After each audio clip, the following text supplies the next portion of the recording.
अच्छा भैया, हम भोजपुरी बिरहा लोकगीत गायक गुड्डन लाल यादव, बाबा कीनाराम स्टूडियो चहनिया चंदौली की धरती से आप लोगन के बीच में गया जिला में एक बड़ा ही दर्दनाक घटना घटल बा। ओके बिरहा के रूप में हम परोस रहल बानी। आवा मास्टर स्वर।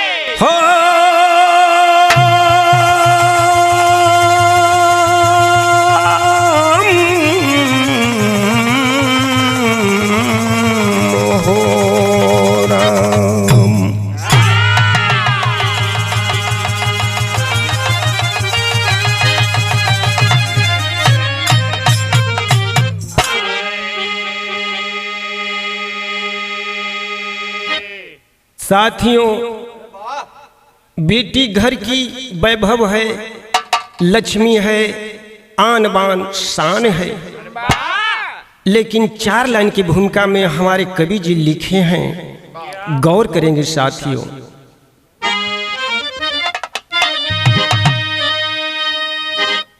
घर के आंगन की शोभा कहाती है बेटी,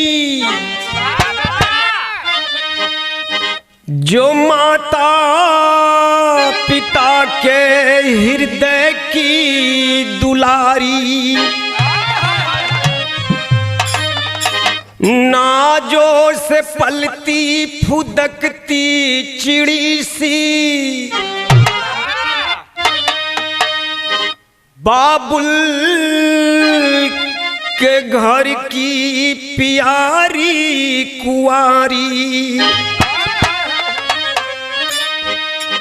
मर्यादा कुल की करे गर तरक्की, गर्भ से पूरा परिवार इतरात फिरता, मगर ये की घटना घटी 82 गुड्डन,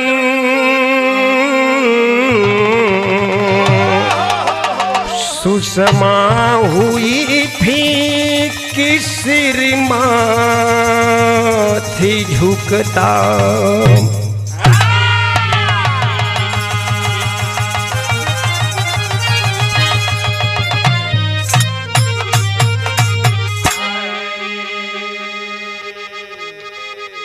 मगर एक घटना घटी 82 गुड्डन, सुषमा हुई फीकी सिर माथे झुकता।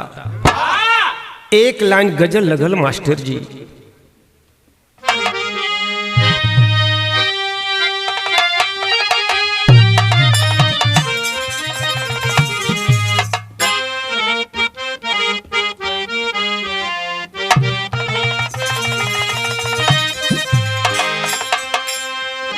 अज महफिल में नजरे कुछ झुकती है,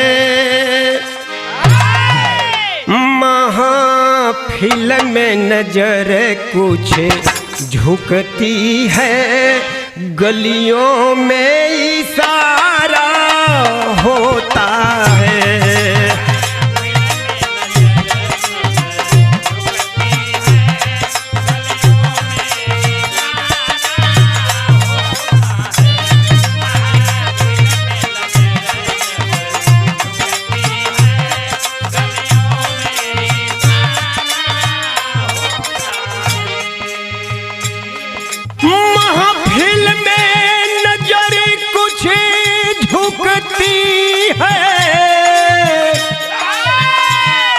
गलियों में इशारा होता है।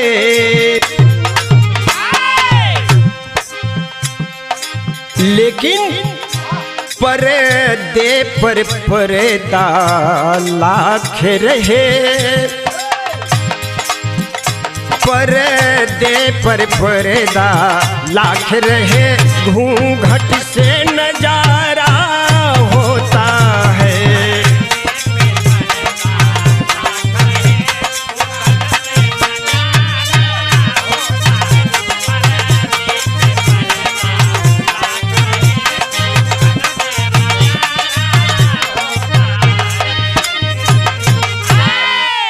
लेकिन भाव में कितनी सुंदर बातें लिखे हैं कवि जी।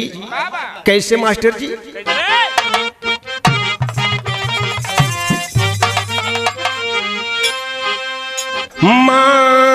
मानवता जल कर राख हुई, हवसी बहसी के दामन में।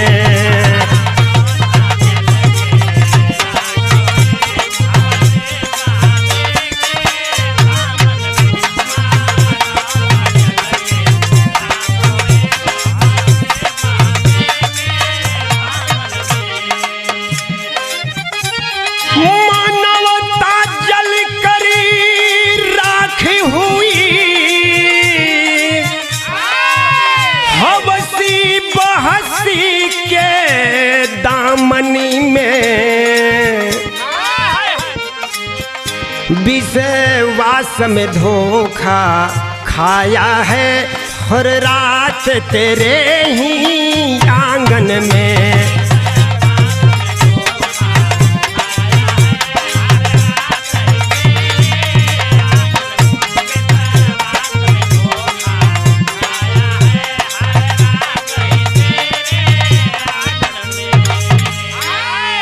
लेकिन नज्म लगल मास्टर।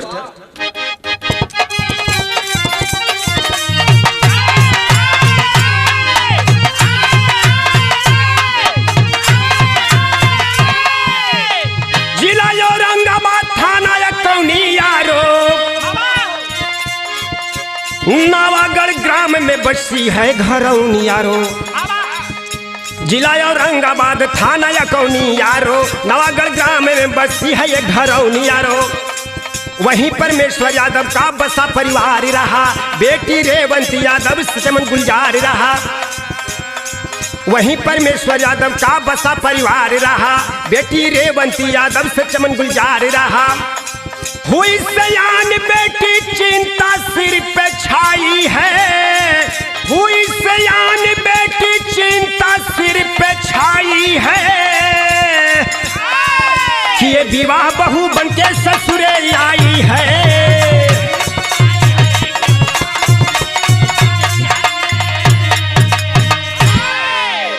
अच्छा भैया, कहानी रहुआ साफ साफ समझ ली।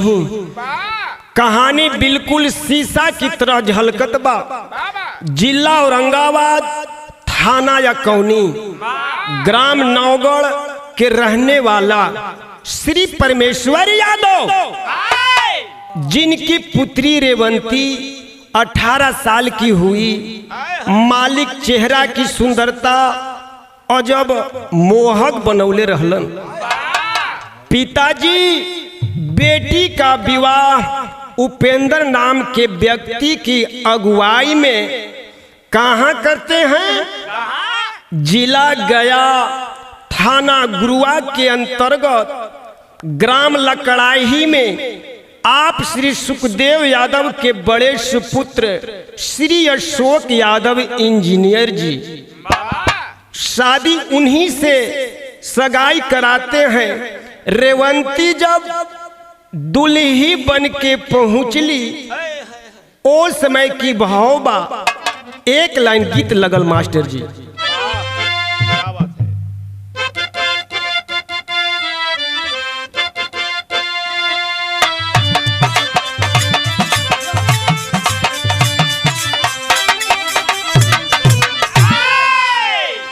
ए भैया, कौनो दुल्हा अपनी दुल्हन के बात कहलन कि देखो खेते में पानी आ गई, अरे चल के रोपण करबू।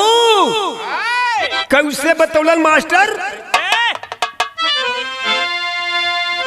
अरे अब ही सूतल बाड़ू हो, अजी अब ही सूतल बाड़ू टंगिया पसार हो, दरी दर तोरे कपार पर चढ़ल।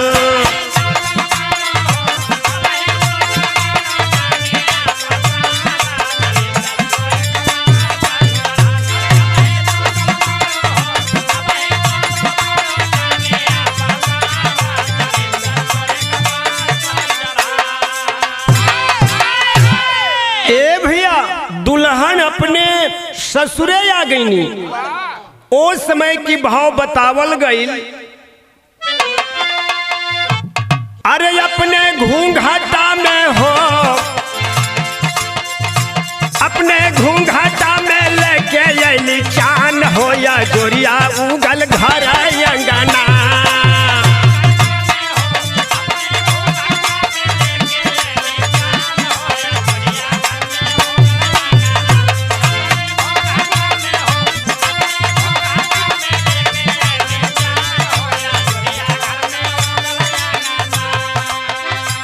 मालिक गजब रूप दिले रहलन, पूरे घर परिवार चेहरा देखकर खुश हो गईलन। अरे अपने घूंघटा में हो, अपने घूंघटा में लेके अली चान हो, या जोरिया उगल घर अंगना।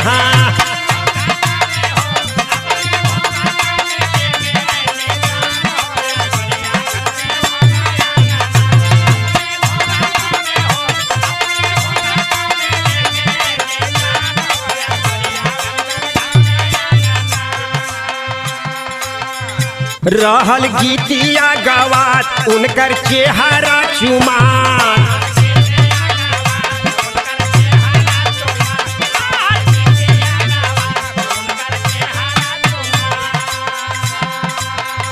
ए जी रस में बीतल हो, रस में रतिया बीतल हो, रस में रतिया बीतल मिले दो अनजान हो, या जोरिया उगल घर अंगना।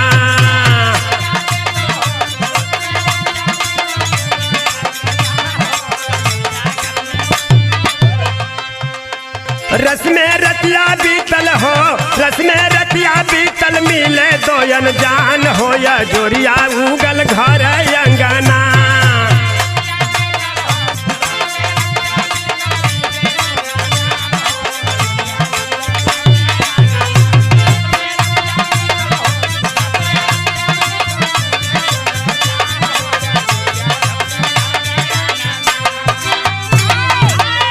ए भैया, शादी कितने तारीख के भयल आप लोग गौर करो। 29 मई के बारात जाती है और 30 मई के बारात लौटती है। ए बाबू, 31 मई के सवेरवा की तो बात रहल। अपने पति को सुबह, दोपहर और शाम को 3 बेरा दुल्ही रेवंती बतौले रहनी। उपेंद्र जी आपके फोन करके बोलौले बानी, आप जाकर देखा का कहत हुवन। बेचारे अशोक यादव शाम 7 बजे साग सब्जी बाजार से लौट करके अपने घरवा रख करके अपनी पत्नी रेवंती के बातों में आ करके उपेंद्र जी से मिलने खातिर चल दिहलन। कौनो किसी के बतौलन नहीं खेबा। उस समय एक लाइन गीत लगल मास्टर जी।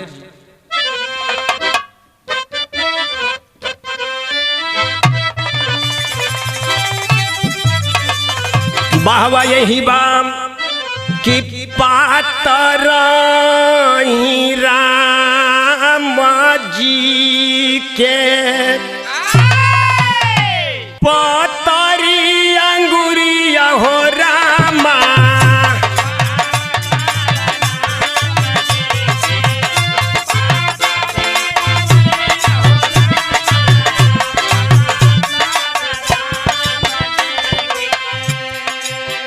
लेकिन बाबूजी धीरे धीरे समय रात्रि के 9-10 बज गयल।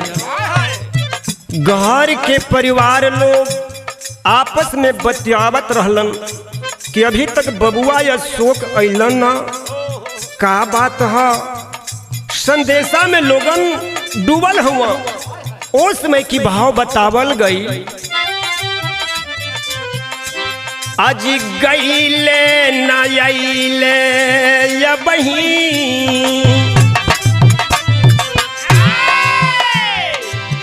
गईले न आइले या बही, बीतल जाल रतिया हो रामा।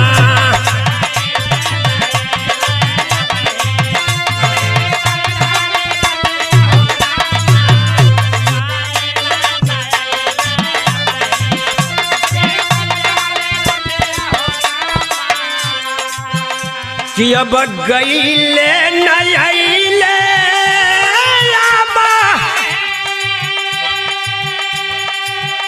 कि अरे राम बीतल जाल रतिया हो रामा रामा रामा। का कब न मिली गईले, का कब न मिली गईले, ऊना कर संगतिया हो रामा।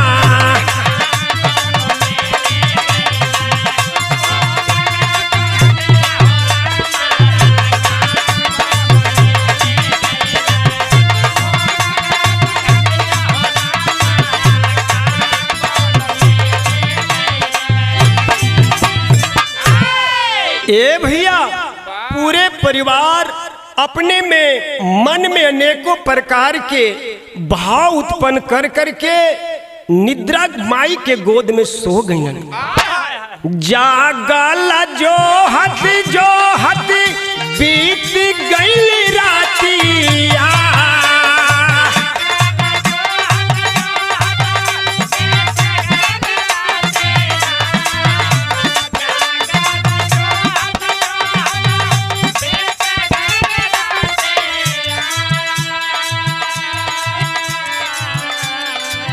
सोची सोची माई बाबू के, सोची सोची माई बाबू के धड़ा के छातिया।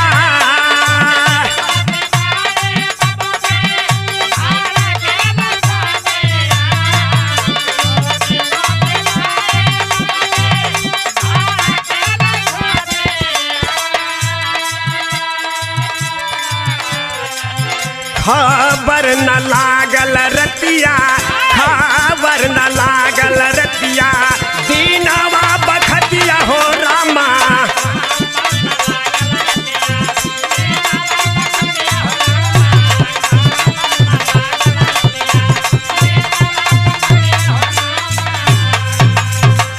ए भैया, दूसरे दिन सवेर होता, सभी परिवार के चिंता के विषय बन गए। धीरे धीरे गांव घर में भी शोर हो गई कि रात्रि के बेला से अभी तक बचवा नइखे अइलन।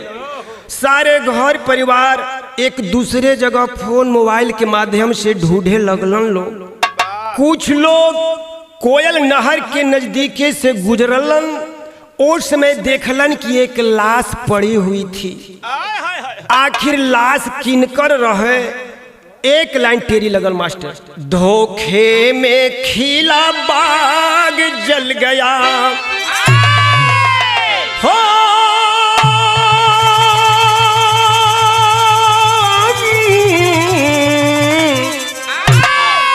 अरे राम धोखे में खिला बाग जल गया तो खुशियां बिखर गई, मातम पसरा की राग, अरे हो राग, अरे हो राग।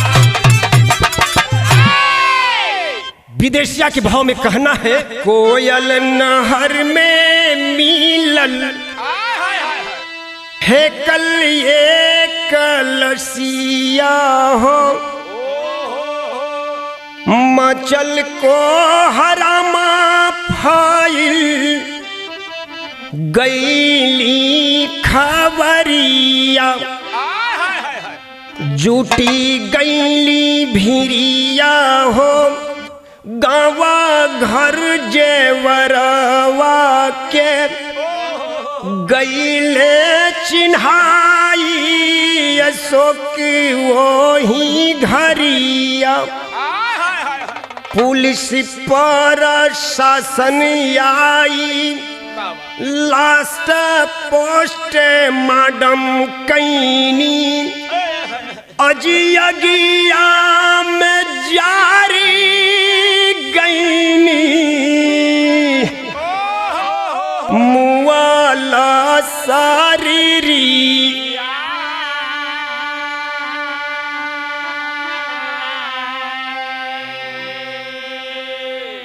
बाबूजी पहचान हो गयल कि अशोक इंजीनियर साहब की लाश कोयल नहर के नजदीक फेंकी हुई है। पूरे गांव घर में मातम छा गयल। कुछ ही दिन बीतल है बाबूजी, अभी लोगन के संदेश सुबह में शोक में लोग डूबल हवन।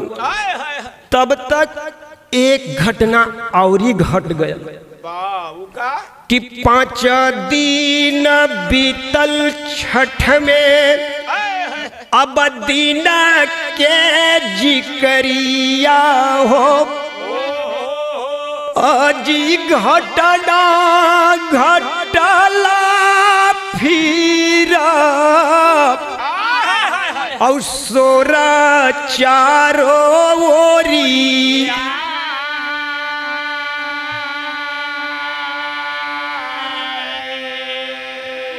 बाबूजी अशोक की शादी कराने वाले जो अगुआ रहलन उपेंद्र यादव जी, जो रेवंती का रिश्ता में जीजा लगत रहलन, वह संदिग्ध स्थिति में मर गईलन। लोगन में खलबली मच गई।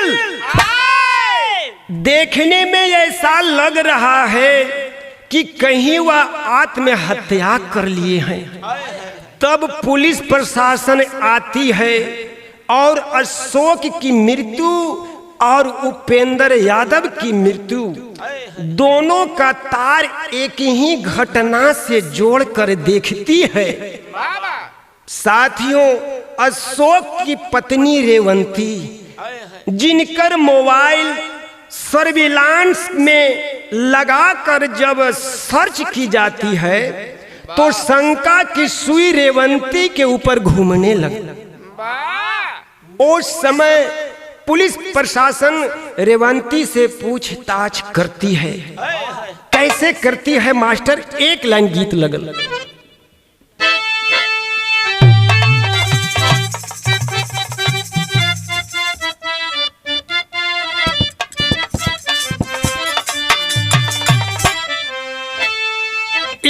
सास मारे तनवा,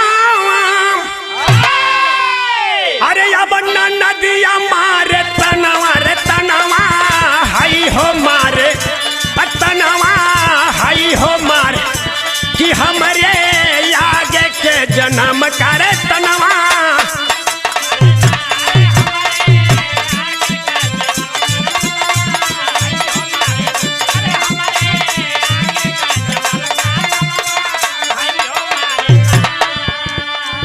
पंचों, पुलिस प्रशासन की शंका इतना बरियार भयल कि पत्नी रेवंती जो शादीशुदा महिला रही, उनके जब पुलिस प्रशासन अपने कोड़े की मार जब बरसाती है, धीरे धीरे सारी बयान एकदम शीशा की तरह झलक रहल बा। क्या भइल मास्टर जी? ये जी पुलिस मारे डंडा होई,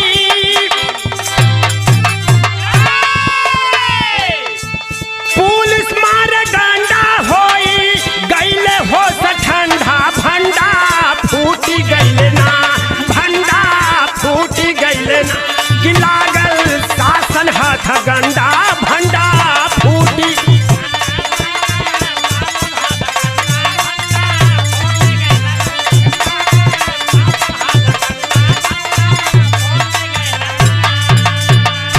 ए भैया, जब पुलिस की डंडा रेवंती यादव के पीठ पर पड़े लगल, उस समय रेवंती यादव पूरी बात सच्चाई के रूप में बताती हैं। का बतौली? कि पूछले दरोगा जीता, पूछले दरोगा जीता बातिया बतावाली।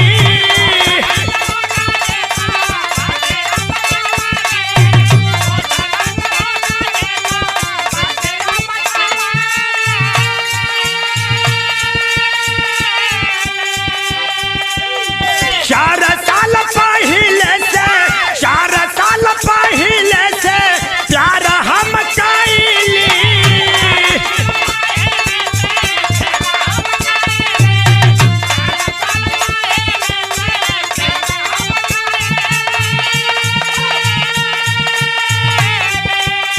प्यार में उपेंद्र हमरे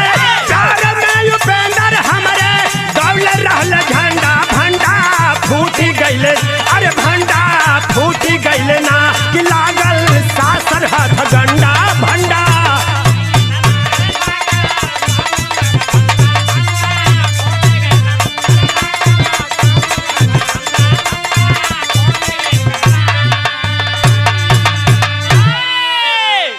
पंचो, जब पुलिस प्रशासन की डंडा पीठ पर बजरे लागल, रेवंती साफ साफ बताती है कि साहब हम उपेंद्र यादव से 4 साल पहले से ही प्यार करत रहनी और यही प्यार के दरमियान में उपेंद्र यादव से कड़ी छूटे ना साजिश की तहत अशोक यादव इंजीनियर साहब से उपेंद्र यादव शादी सेट करौलन।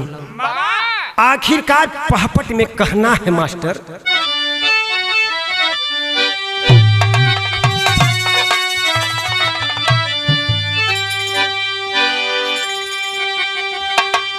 अब दिल के नहीं होला हथवा गोड़ावा ये दरोगा जी। अब बन गईले नासुर पालल फोड़वा ये दरोगा जी।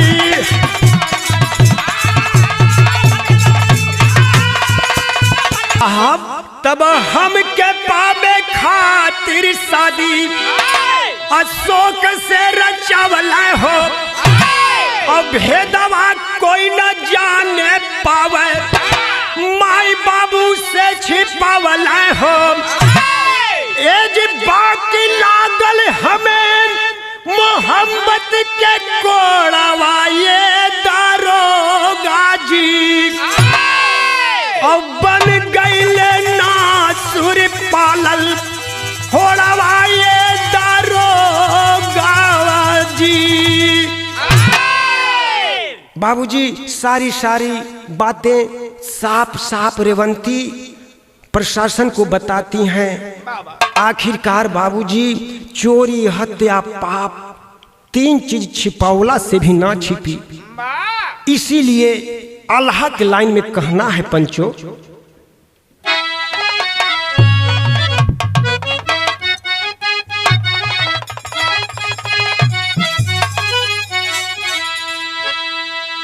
कि हाय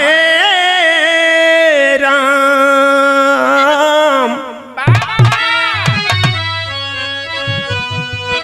कई दिन चोरी हत्या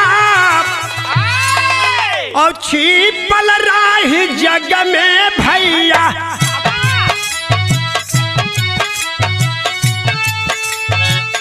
आखिर ये कदीना वाता हो जाई उघा।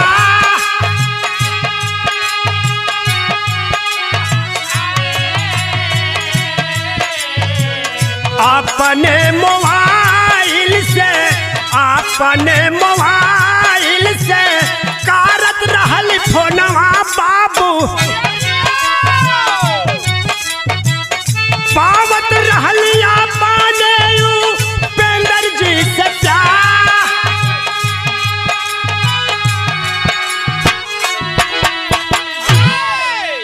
बाबूजी हमरे पास में 2 ठे मोबाइल रहल। सब लोगन एक ही मोबाइल के बारे में जानत रहलन, लेकिन चुपके से हम 2 ठे मोबाइल रखत रहनी। जे मोबाइल चुपके से रखत रहनी वहीं से उपेंद्र यादव जी से चुपके से फोन करके बात करत रहनी बाबूजी। वो मोबाइल तकिया के निचवा में रखी। आखिरकार आगे कहना बा,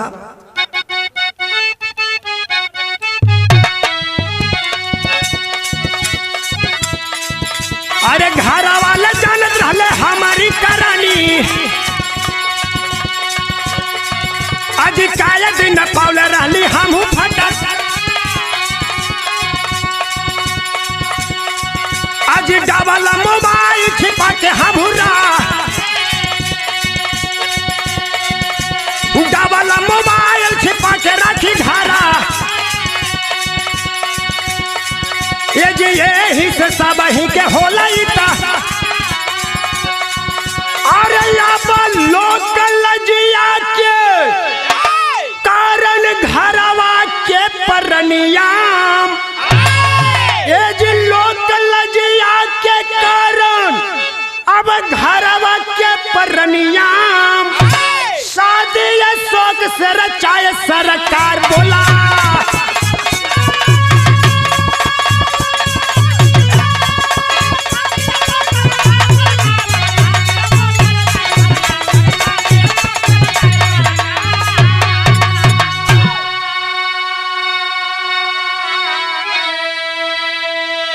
साहब लोक लज्जा के कारण इस शादी अशोक से रचावल गई। अंत समय में रो करके रेवंती दरोगा जी से बोलती है, साहब आज हमके अपने कैल पर बड़ा पश्चाताप होता है। हमरे जैसन काम अगर दुनिया के कौनो औरत ना करे, यही हम हाथ जोड़ करके जगत के नारी से कहत बानी। और अंत में एक बात और कहती है, क्या कहती है? खड़ी लगल मां